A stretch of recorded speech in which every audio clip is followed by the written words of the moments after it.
Welcome to Machinima Tutorials by Foreign Films.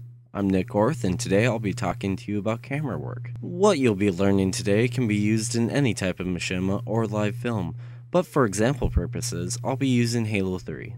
Now, before we start to film for our machinima, we need to understand what type of shots there are. There are establishing, long, medium, and close.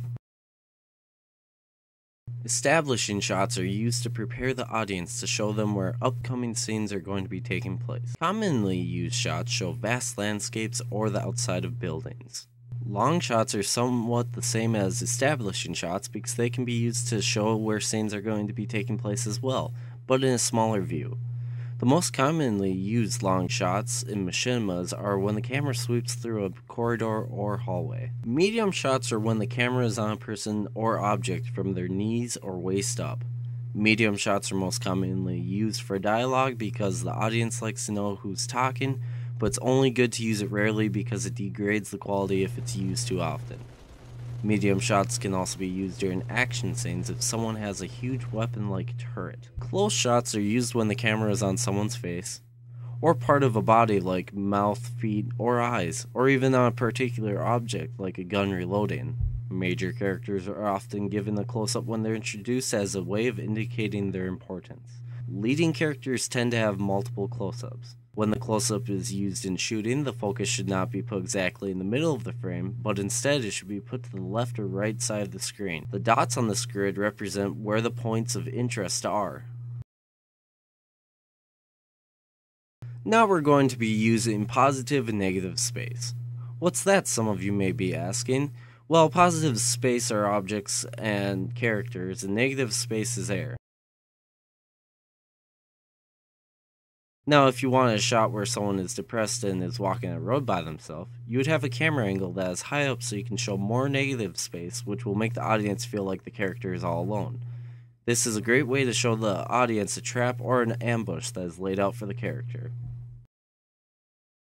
If there is a scene that you want to make the character feel trapped or claustrophobic, you would have lots of positive space and give the camera a low angle so the objects look bigger and fill up more of the screen.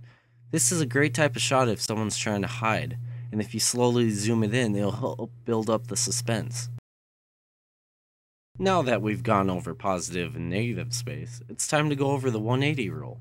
The 180 rule is applied for any basic dialogue scene. The 180 rule requires 3 camera angles. The main camera, or camera 1, is usually used to establish the distance between the two characters and to show their differences.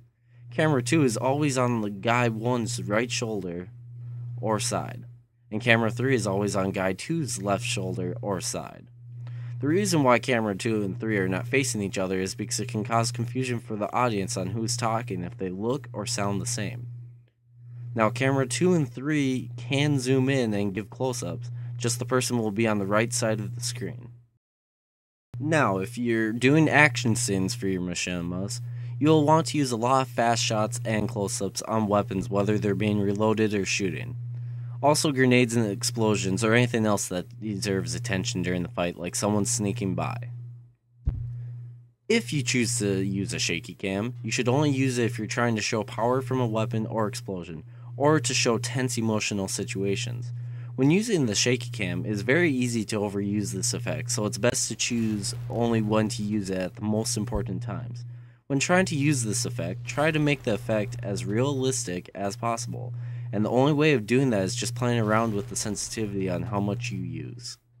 If you're trying to show an object, there are multiple ways of filming it. You can pan or tilt. Panning is moving the camera horizontally, and tilting is moving it vertically.